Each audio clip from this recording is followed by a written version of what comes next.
with Job Point, and he was recruited by Wiley. And as most of us know, Job Points does training, I think particularly with youth, to give them the skills to go out in the community. And that's all I have to say. Steve, thank you very much for being with us today. Well, thank you for hosting me. Can everybody hear? Yes. We can. Okay, very good. Well, and I had sent some slides, but we won't worry about that. We'll just talk if that's okay. Job Point was founded in Columbia in 1965 by the Luncheon Cosmopolitan Club. Originally started as a sheltered workshop, but fairly quickly transitioned to training, educating, and helping folks obtain and maintain employment. And we have several different programs. We do have a youth build program that is federally funded by Federal Department of Labor for folks 16 to 24 years old. It can be the day before they turn 25 and they can start. Most of the folks in that program do not have their high school diploma or equivalency. That is currently called HiSET. It used to be what we call GED. So those folks that come to that program will spend half their time working toward obtaining their HiSET or, high school equivalency, and the other half of their time they spend learning construction trades, primarily carpentry, and they will build a house or two a year that we will, when it's completed, we will sell to, in conjunction with the city housing department, we will sell to low to moderate income eligible buyers. We just sold a house a couple of weeks ago on 3rd Avenue, and we have another house next door to it that we hope to have a contract on this week. The buyers on those programs get a really good deal. They get a 3-bedroom, 2-bath home, very energy efficient, and at closing, we provide them 20% cash down payment and pay most of their closing costs. So for people who qualify, it's a really good deal. We are about to start as our next project, a house on North 8th Street. There are already, I think, 6 homes built there. There will be 10 when it's done. It's just north of the Columbia College soccer field on North 8th Street and just south of the business loop. But our students, our hope is that we can get concrete in the ground, the slabs poured and driveway and sidewalks before cold weather, and then we can work through the winter once we have the concrete in the ground. So that's our youth build program. The director of our youth build program, there are 91 or 2 youth build programs in the country, and our director is one of 3 people on a national board. It's very prestigious. When COVID hit almost 2 years ago now, year and a half ago, we shut down for a week or 2, but our folks developed very quickly virtual training models using some YouTube videos and several other sources. And the models that they came up with have been adapted across the country. So we're very proud of that. We also have specific training courses. We have heating, ventilation, air conditioning. We have highway heavy construction, which we'll talk more about in a bit. We have carpentry class, and the carpentry students work on the houses with the youth build students. We have certified nursing assistant, the first step in the nursing career ladder. And we have office technology. And in that course, people can focus, they can focus in several different areas. They can look in the legal side, they can be finance, they can look at insurance, medical, a lot of different things. So we can definitely focus that on what the individual wants to go into. Our HVAC and CNA classes are scheduled enrollment. The next classes for those will probably start right after the first of the calendar year. The rest of our classes are open enrollment. So people can come fill out an application, or they can go online to our website, fill out a very brief application. We do testing on the front end for most of our students just to see what reading what grade reading and math level are they at? We'd like to have people be at 8th grade reading and math level, but if they're just below the line, we can have, a few folks in each class that are at that level. If they're well below that line, we get people sometimes that are here on 2nd grade reading level. We offer services now where we will tutor those individuals to try to help them get to a level to where they can enroll in the classes. If that doesn't work, we have another avenue that we'll talk about. I'll get into we call it our rehab unit. All those folks are in that area. Most have some level of disability, but not all. Also includes economically disadvantaged, which is virtually everyone we serve. State vocational rehabilitation pays for the fees for those folks. And if folks are at a reading level that we just can't get them into our specific training classes, we will try to work with them to help them get into our rehab area so that we can do very much one-on-one with them and still work with them. We placed people in with over 100 different employers last year. As you all are well aware, Hello, can everyone hear me? Yes. Okay, I can. Okay, very good. I cannot hear anyone, so I don't understand what the problem is. But I will proceed and introduce Mr. Smith. He's already been speaking. Oh, He's halfway into his program. You don't need to. okay. Mr. Smith is a 1977 graduate Wiley, of the University of Wiley. Missouri. Cut him off. Is that working? Cut him off. he's in the middle of his He majored program. in finance with. Wiley says he can't hear us. That's banking. right. That's right. You're gonna have to After mute him. graduating from MU, he remained in or near Columbia and pursued a career in banking business. For example, he served as president of Premier Bank from 1997 through 2009 and vice president of First State Community Bank from 2010 to 2014.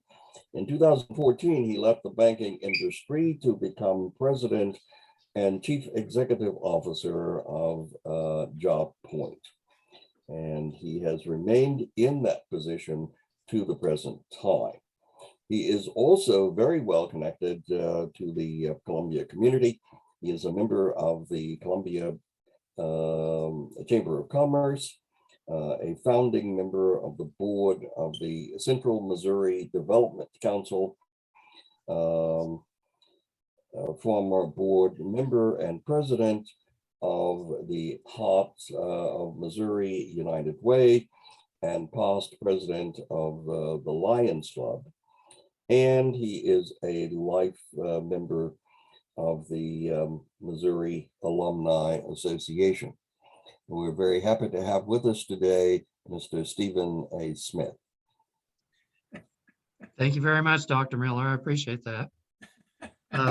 I'll pick up where I was.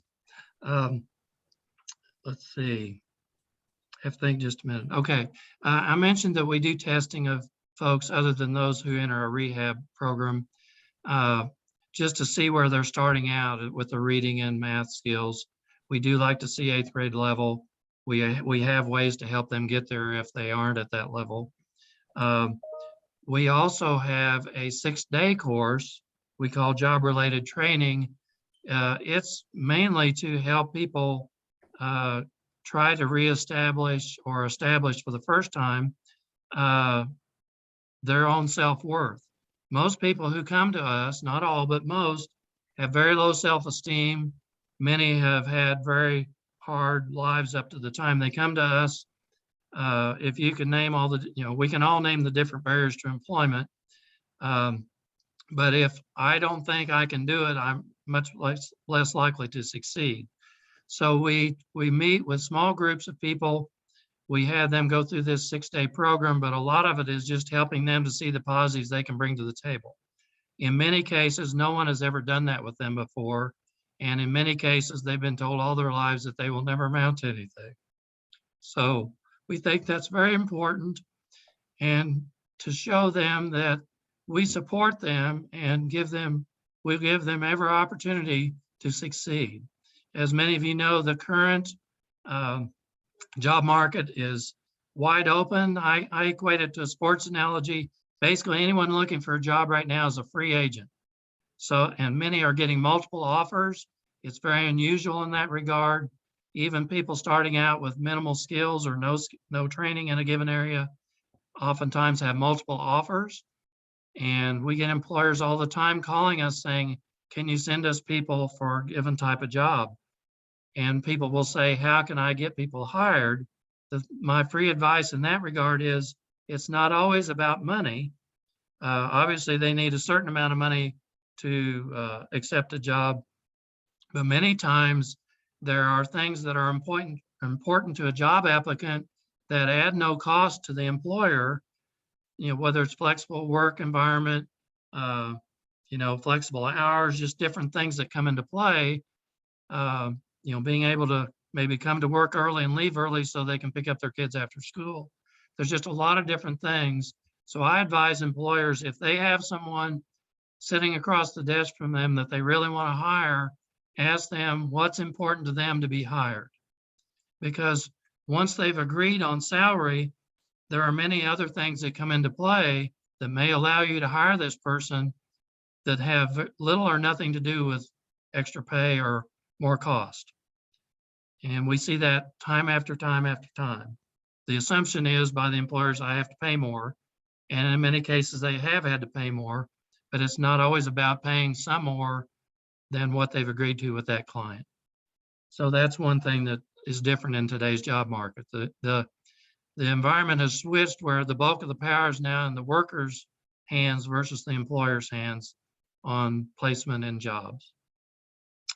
On the rehab side, I mentioned, we place people in all types of jobs. It's very much one-on-one, our team working with that individual. And it can be, if you name a job, we've placed them in those jobs. It's very rare, but we get people who are very highly skilled. We had a gentleman 6 years ago who came to us who graduated from Brown University, had an Ivy League education. He was working on Wall Street, making $750,000 a year in IT, but he had a traumatic brain injury. His parents had moved here to teach at the University of Missouri, so he moved here to recuperate. He reached a point where he wanted to try and get back in the job market. His technical skills in programming were still very strong, but he had virtually no short-term memory. It was very disconcerting in interviews because he might talk to the interviewer 4 or 5 times about the same subject or ask the same question over and over. And as you might imagine, with the interviewing not knowing his background, he was having a hard time getting a job. So he came to us from vocational rehab. We worked with him. And actually, of course, he was very tech savvy, so he had his cell phone. So we just did a brainstorming session. What are all the questions we think you could be asked in an interview? He put all those on his phone, and then as he was being interviewed, he would mark them off that I've answered that, we've covered this, including the questions he was going to ask. And that way, it was much less, he performed much better in the interview. We actually found him a couple of jobs in Central Missouri that the offers were for $250,000, but he always wanted to go back to New York and live in Manhattan and work on Wall Street. So we actually reconnected him with his former employer, and he got a job, similar job, not the exact same job, but a similar job to what he had, making $500,000 a year, and working for the company he wanted to work with and living where he wanted to live.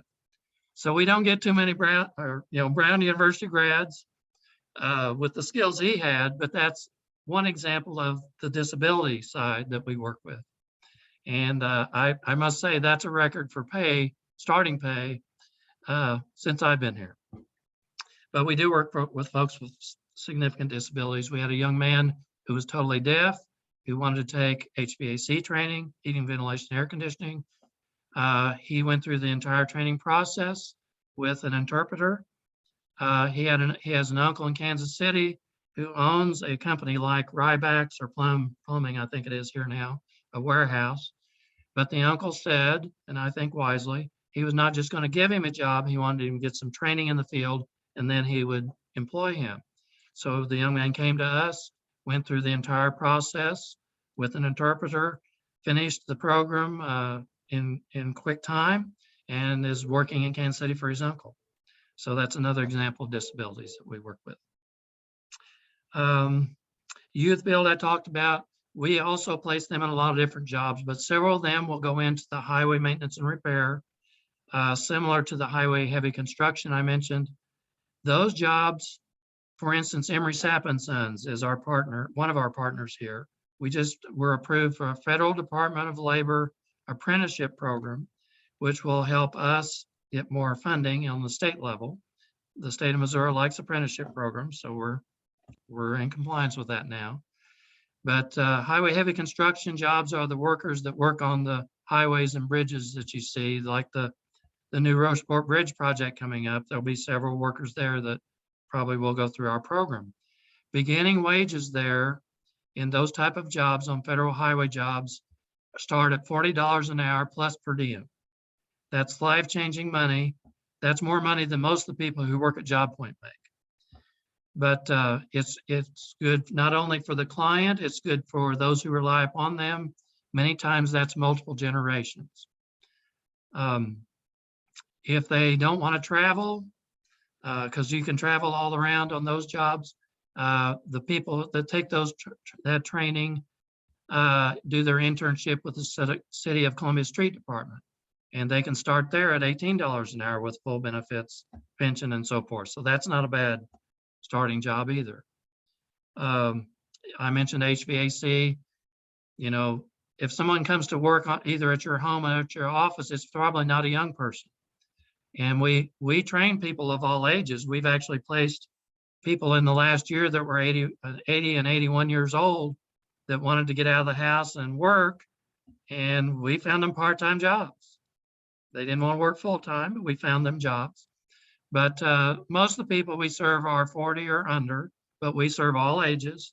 But if someone comes to work on your HVAC system, it's probably someone closer to retirement than to the time they started work. Most of the people that take that class are 30 or under, but not all. But most of those people will have jobs before they finish our class. We started the class in the mid-August, and one young man decided he had a little bit of background in the field. He got a full-time job with Star Heating here in Columbia less than a month after he started the job or started the training.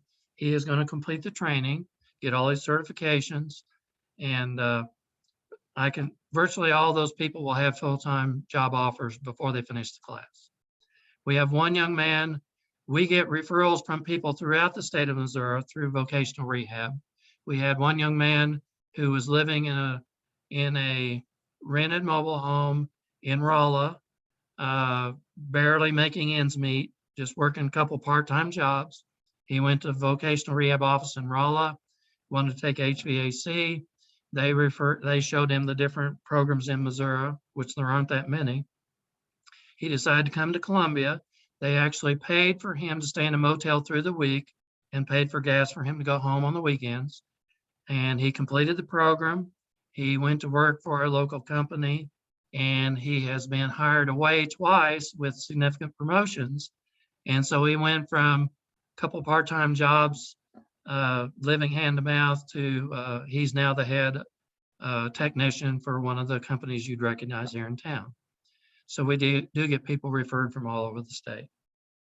We are unique in the state of Missouri in the programs that we have. We have youth field, we have rehab, we have the specific training classes, and we do provide some high-sit training as well. There's no other entity in the state of Missouri that provides all those services. We primarily provide services to Boone and surrounding counties, but as I mentioned, we provide services to people throughout the state. And every year we will get people from every corner of the state referred to us. And we are the primary provider for services in Booneville. The primary provider there a couple of years ago just stopped providing services, and we picked up over 20 clients in less than 30 days, and we've continued to provide those services. As you know, we can beat Booneville by the time we could drive across Columbia, so that wasn't a big deal. We also have a rehab, full-time rehab advisor in Moberly. What else? I mentioned the Federal Department of Labor apprenticeship with Emery Sapp & Sons. That will allow our clients to have certifications that will help them obtain jobs and get better pay.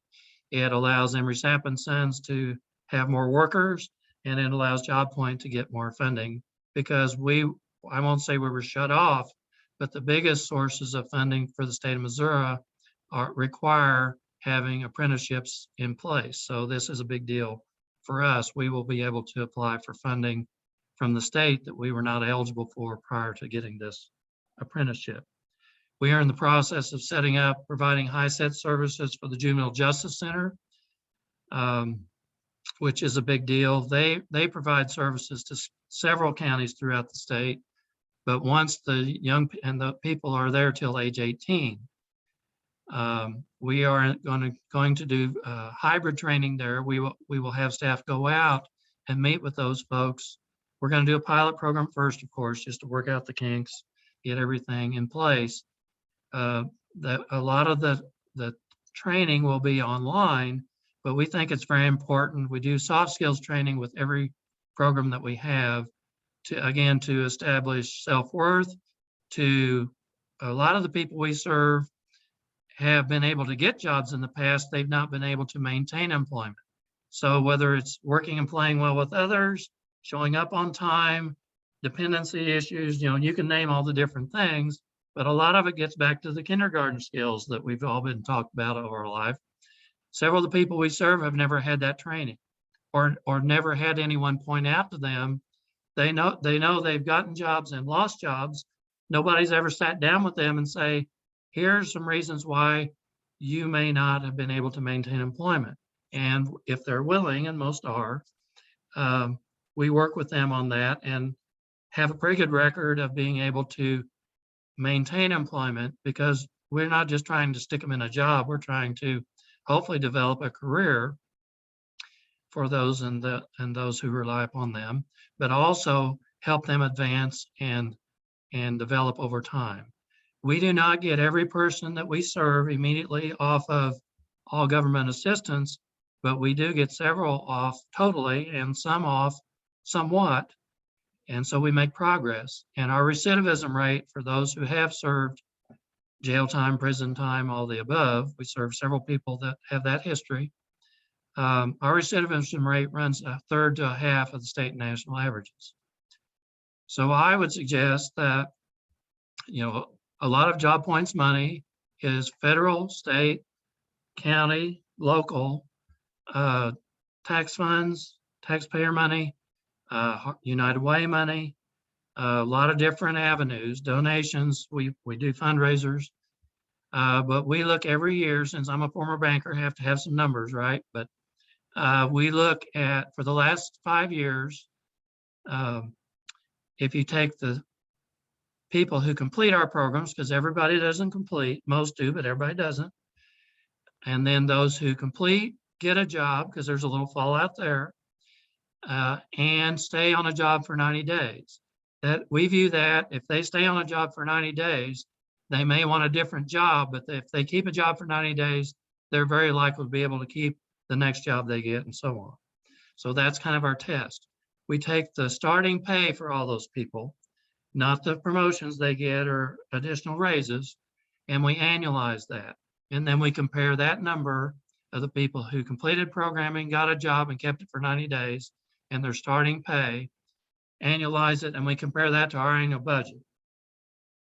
And for the last 5 years, well, and hopefully 6, we'll know shortly because we just finished, we're on federal fiscal year, the earnings of the people annualized, it has been more than JobPoint's annual budget. And last year, with half the year being pandemic, we placed a record number of people in these $40 an hour federal highway jobs. So even though we served 85 fewer people, we normally serve between 400 and 500 people a year total. last fiscal year, we served 85 fewer people than the year before, but the annualized earnings went up $800,000 to over $3 million a year. That was primarily all the pay for all the people went up somewhat, as you know, because of COVID and the current job market. But the biggest difference was we placed 40 more people in that year at the $40 an hour jobs. Those people got off all government assistance. Many of them were had lengthy legal histories, and I would argue that that saved all of us quite a bit of money. So I've rambled a bit. I think a good time to stop for questions, and I can fill in some other items as we go.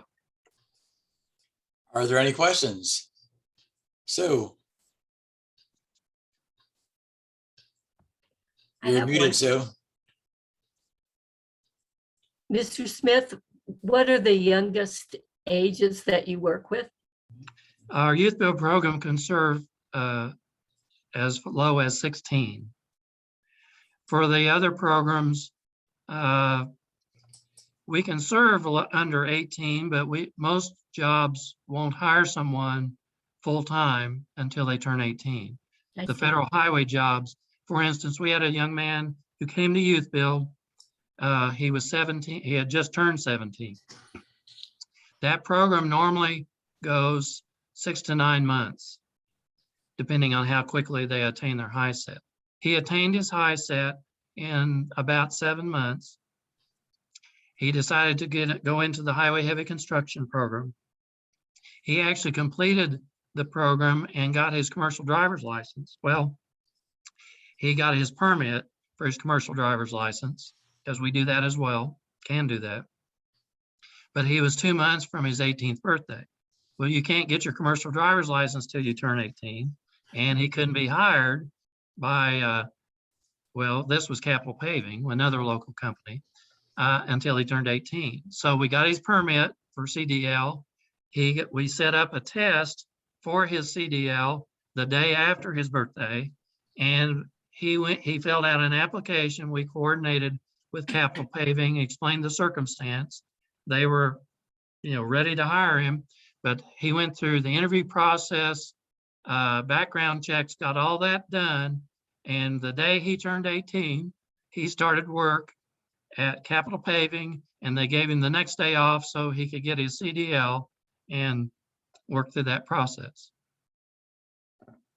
So in most cases, it's 18 or close enough that we can finish the training so that they can be hired as soon as they're done. And Leslie. Sue?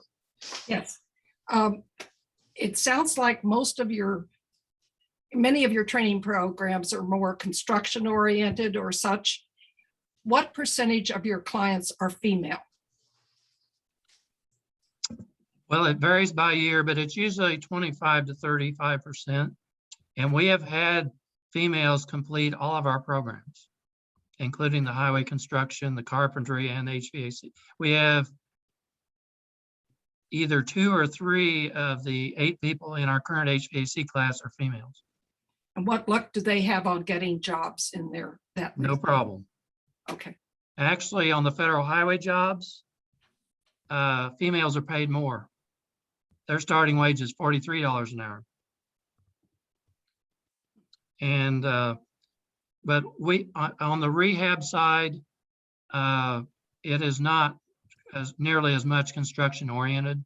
We place a lot of folks with MU campus dining, particularly folks with higher level of disability. A lot of them will work part-time in the dining halls and catering, or in the kitchens, dishwashers, whatever the case might be. We place a lot of folks with Hy-Vee grocery stores. We place a lot of people with Atkins cleaning services. So it can be all over the board. I've talked a lot about construction just because building houses, and it's more tangible to see some of that. But we have a very wide array of services. We've have folks with college degrees, as I mentioned.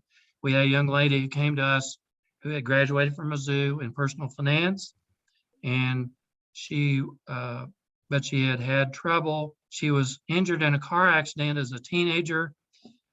She had some, without sounding bad, but she had some mental health issues as a result of that. We helped her get some counseling, but she had jobs and lost them because she was having trouble relating with her co-workers. We helped her get some counseling, really fairly short term, but just basically helped her kind of fully address head on the accident and so forth. Got her a full-time job. This has been 3 or 4 years ago at the local VA in the finance office. She's done very well. She's bought a home. She bought a van that she drives, doing great. So it's full gamut. It's a lot of it's entry level, but we have people come to us with very high technical skills that need more of the soft skill training to help them maintain employment as they go forward. Leslie was next, and then Ruth. You say a lot of your clients are adults who have trouble learning reading. Literacy is a Right. problem. Yes. Have you ever worked with or done anything with the Literacy Action Corps, which is a volunteer 501c3 that is devoted to teaching adults who have reading problems, teaching them to read? Not that I'm aware of. We do have, that is an area that we use a lot of volunteers. So it's not all staff. And we work with Mizzou Volunteer Office, and that's not the right term, but folks at Mizzou in different schools that provide services to us. We have a number of tutors from Love Inc. We collaborate with a lot of different nonprofits in Columbia.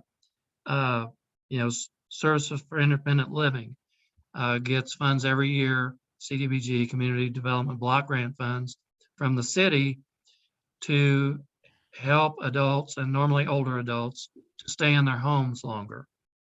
We build a lot of the ramps for those. And our students will go out and, we just started a ramp for them. This was a unique one. Normally you think of a long ramp for someone in a wheelchair. This was a case they actually needed to replace the deck on their home. That was the access to the house, and they have a lift that takes people, they drive their car, have access directly from their driveway onto their deck, and then they have a lift that lifts them up and into the house. We're replacing the deck. So there's a lot of different things that we work with of that nature, but I'd be glad to, I'll pass that on to our folks, because The Literacy Action Corps is actually, we train our tutors. right, And we assign them one-on-one to teach people for however long is necessary to tutor them to get literacy skills. right. Well, and that is the Our- key, because for a number of years, we basically tested the people, and they either were close enough that we would accept them in class or not. And we decided really in the last couple of years that really wasn't fair. And we felt like if we could develop the resources, and we got a little bit of extra funding this time from the city specifically to allow for the materials, and if we need to pay, we will, but hopefully we can get volunteers, but to provide services to those people that are below the line. Well, So you might put the Literacy Action Corps, I'll try and contact the president of the Literacy Action Corps is a big member of Muleskinners, but she's not here today. okay, But I'll well, let her no, I'd be know. happy to talk with them, and well, I'll probably hook up our people with them, but so that they Okay. can, I'll cut me out of the middle, but we'd be happy to talk to them about that. Yeah, we'd be glad to help. Thank Ruth, you. Ruth, do you have a question? Yes, you mentioned the money people earn. What about benefits, and what about, is it full-time work, contract work? What do most of your graduates go into? And do many of your students come from the homeless population? That's 3 questions, really. Yes, on the homeless part, we almost always are serving someone who's homeless, particularly youth in the Youth Build program. Our instructors can tell in the dead of winter on the coldest days, they can tell from a group of a dozen or so students who's not sure where they're going to be spending the night, because we feed people a hearty breakfast and a hearty lunch. We get food from the food bank for a good part of that. For many of the people we serve, that's what they're going to eat that day. No more than that. But shortly after lunch, in the dead of winter, if Johnny or Susie are kind of tuned out and not participating, that often means they aren't sure where they're going to be spending the night that night. And while we don't provide services for that, we have connections that we can try to hook them up with for that. We have connections for free or reduced daycare, childcare, whatever the case might be. There's a lot of different, I mentioned mental health services earlier. We can hook them up and pay for services for folks. We often get people, and you all probably recognize this, we get folks who are on mental health medicines, and there are times when they have to choose, am I going to pay my rent? Am I going to pay for medicine? Am I going to pay for food? And if they're getting along fine and not having any issues, they'll normally cut out the medicine first. And for a little while, that's okay. But then oftentimes there'll be an episode, and first thing our people will ask, have you stopped taking your meds? And usually the answer is yes. And we can help them. We can't pay for meds on a long-term basis, but we have emergency funding that we can help with that. So the bulk of the people we serve are looking for full-time employment. A fair number, it's hard for me to say exactly, probably 15 to 20% are looking for part-time. We do place people on occasion in contract employment, but it's very rare. So most time it's full-time employment. Sometimes, much less numbers part-time. We had discovered some work from home employers. And at first, the first thought was, well, that's fly by night and they're probably shysters and, looking to take advantage of somebody. But we've actually found a handful of very legitimate customer service type companies where we will train folks on mainly more the office tech side of things. They're usually customer service type positions. Vocational rehab will pay for a laptop. They will pay for a certain amount of time to be sure that they have reliable internet service. They will pay for a camera so that, they can interact with the customers. But we've had very good luck with that, and that's worked very well for folks that may not be, it's better for them to work from home than to, load up, go to a different job site, come back, all those kind of things.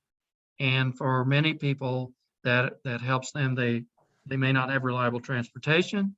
They may not have reliable childcare. And if they can work from home, it checks all those boxes. So did I answer all your questions? I want to make sure I covered them all. Actually, I have one more. Okay, go ahead. With asylum seekers and refugees, what are the requirements? At what level do they have to be in their process before they could get job training through you? Well, I'm not trying to cop out on this. It's very much a case-by-case situation. We have not to this point had many recent people who have come over, I'll say it that way. We work very closely with Catholic Charities, with City of Refuge. I mean, you can name all the different entities. We work closely with them, but to this point, we have not had much demand for folks coming to us for those services. But we can, and we have in the past. It's really pretty much, let's do that, when the time comes or if people are interested, get an application, and then we can talk through and see if what we can do fits what they need, and we'll sort out the funding sources.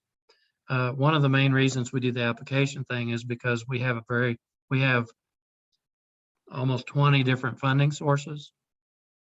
And so it's not up to the applicant to decide what's appropriate.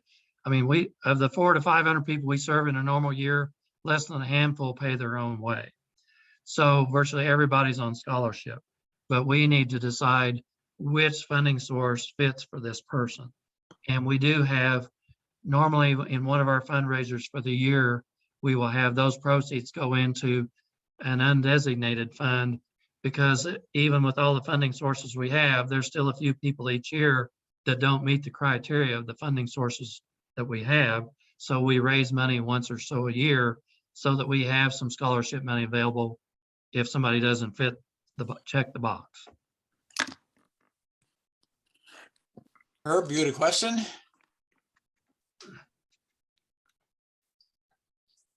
Herb, unmute yourself.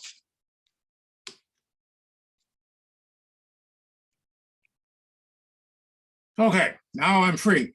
Yep.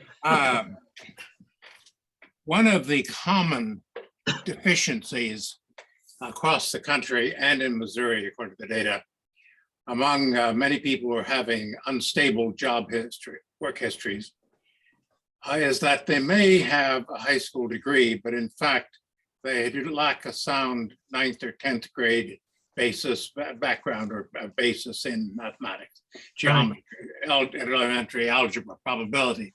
Right. Do you have such people coming to you, and what do you do for them? Absolutely.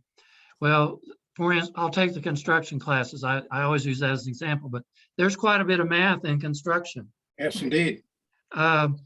Normally and that's why we really try to have at least the 8th grade level, but most of our instructors, we don't do math all the time to start classes because the clients would freak out, but they spend a good part of the early sessions just on math and how it applies. Most of our clients would, when they come to us, oh, I don't like math, I'm not good at math, I don't need math to do whatever. But our instructors first will show how math applies, for instance, in HVAC or whichever the courses. And then they will try and get past the, I don't like algebra, or, I'm not good at algebra, but they will show how it applies. And once they do a few equations and show this is how we figure, like how to measure carpet, how do we do the math for that? And once they see, and then they'll work a few problems, kind of get everybody on board with that. And then they'll do the kicker. The instructor will say, you just did algebra, or you just did geometry, or, we work on triangles. We'll work on all the different pieces. Obviously, that's a big piece of the high set part.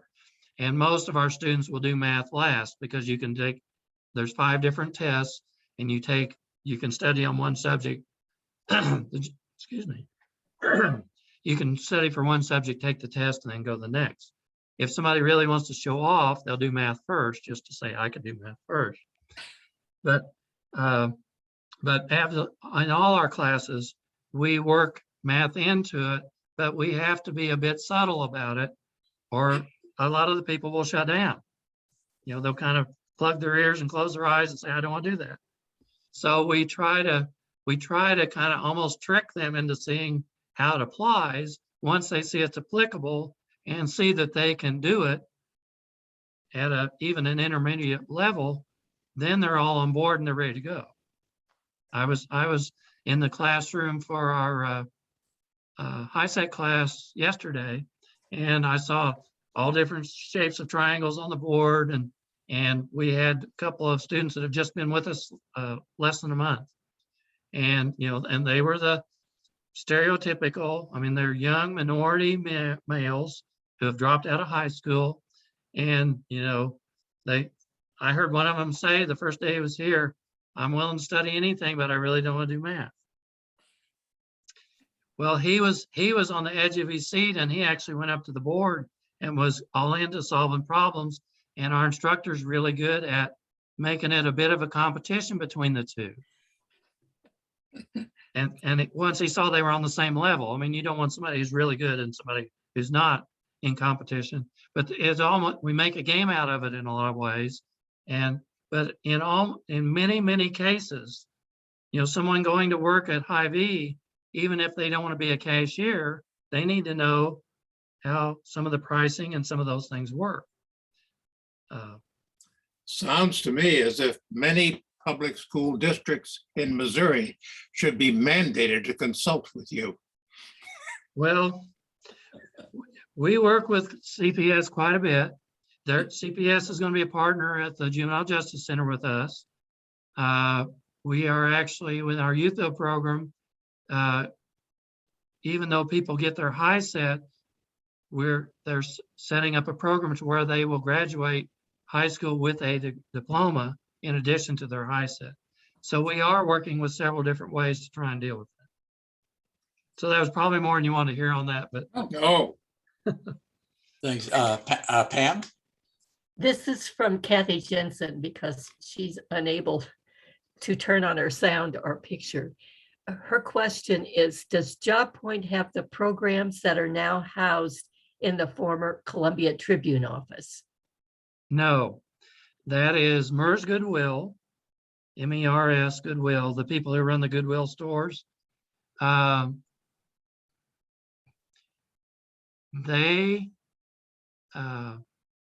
were able to write a law, get it sponsored and passed in the state of Missouri Assembly, the legislature, for 4 of those high schools.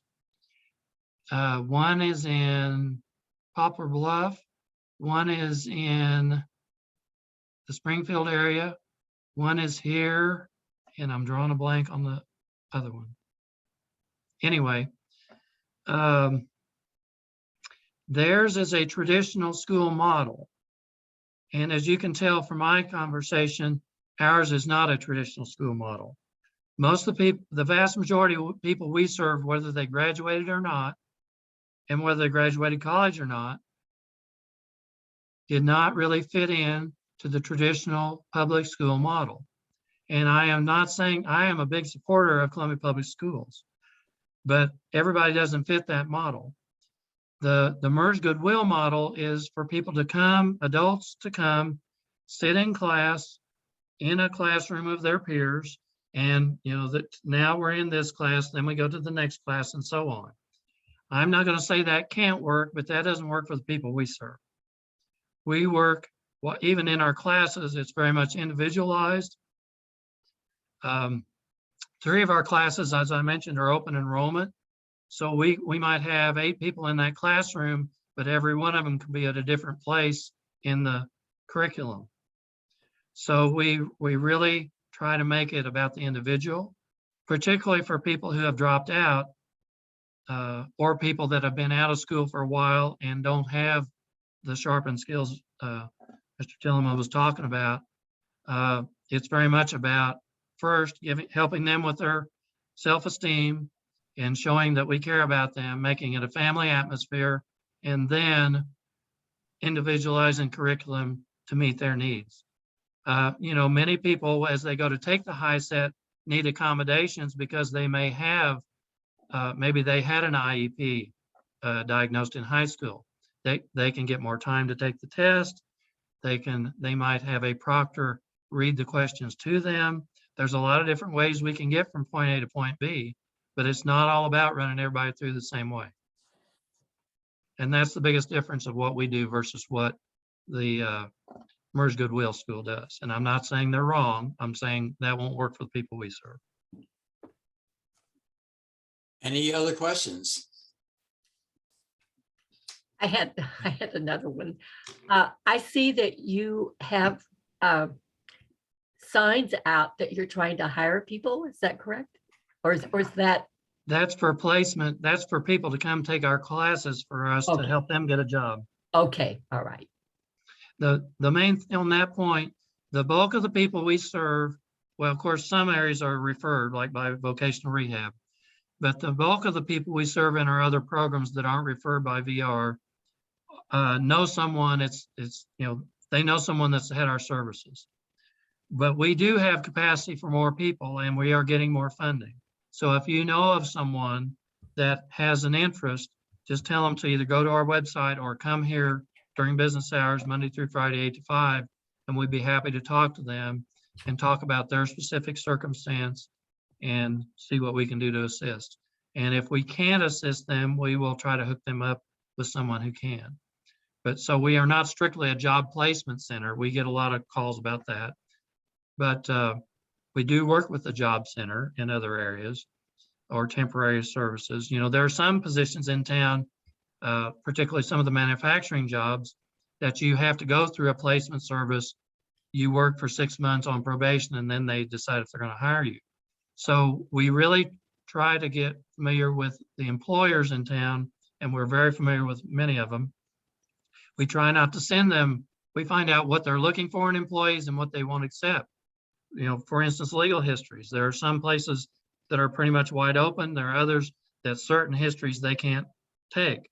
So we don't want to send them someone that has a history they can't accept. If there are certain skills that they require, we don't want to send someone that doesn't have those skills. But we really we work very closely with the HR directors and try to really provide a good hookup on the front end. Because if we provide a good qualified applicant to a good employer, our odds of success for everyone involved much higher. Alice?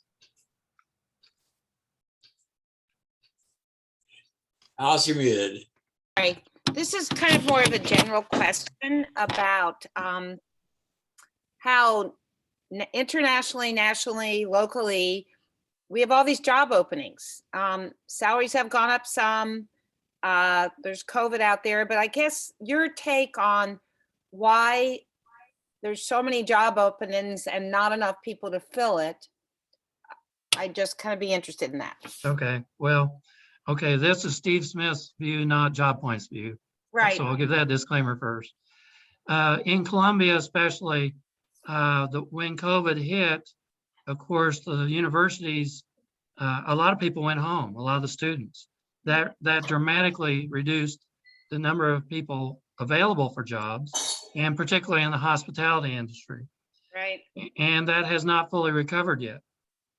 So that's one piece. There's a lot of different pieces. I am not a subscriber that cutting employment benefit or the enhanced unemployment benefits cause people not to go to work.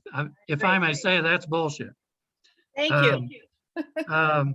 We have a number of people who were on getting benefits, but part of it was, as I mentioned earlier, they had multiple offers and they didn't run out just to take the first offer they had.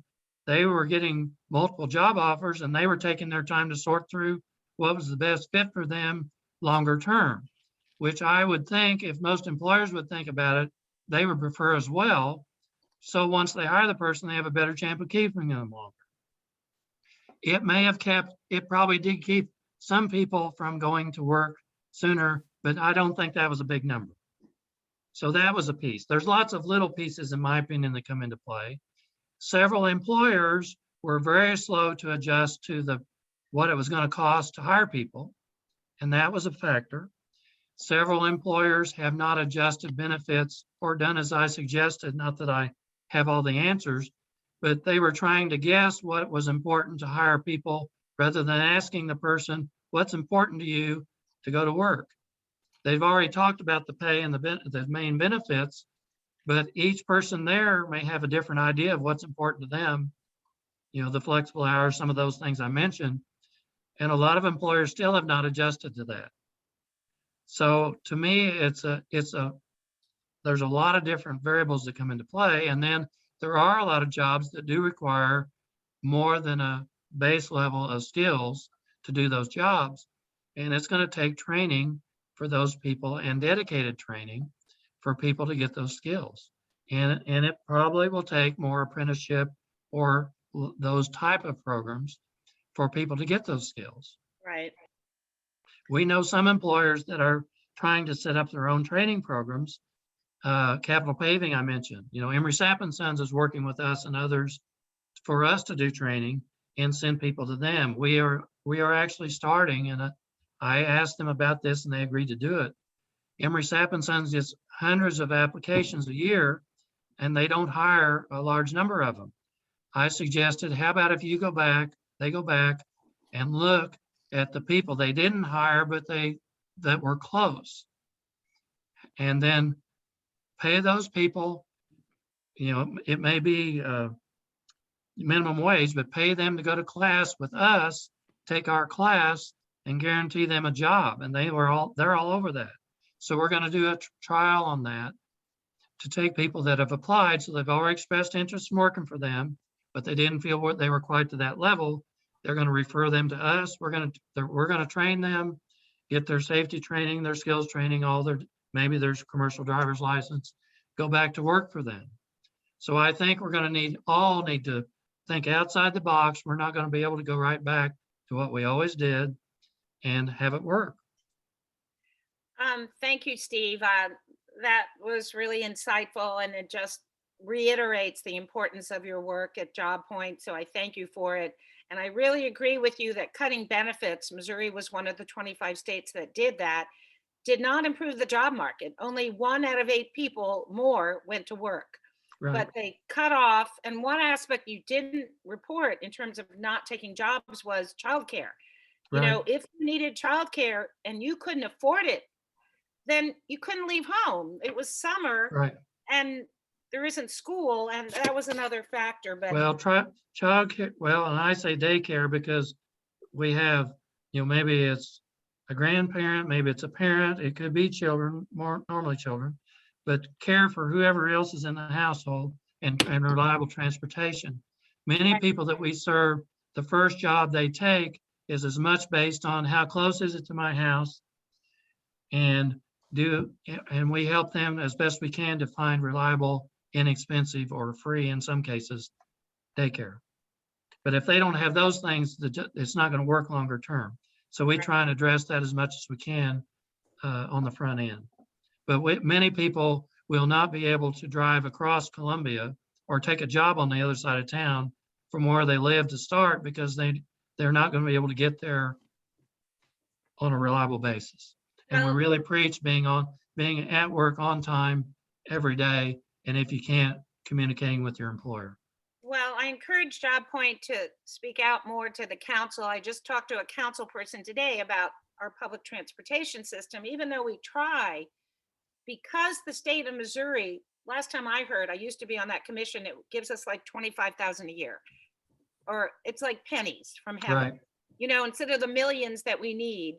And so it's really hard for the council to increase our public transit. It's free, but it Right. doesn't go to enough neighborhoods or enough job sites.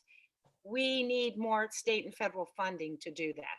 Well, and the problem right now is many people can either go to work or come home from work on the public transit, but it won't take them both ways on the times they're working. Absolutely, right. It stops at 7 o'clock at night, something Right. like that, right? Well, I think I've used my time. I really appreciate the opportunity to visit with you all. If any of you would like to take the nickel tour for free, we'd be more than happy to do that, show you. We're at 400 Wilkes Boulevard, across the street from the Hickman football field and the new soccer field that's going in.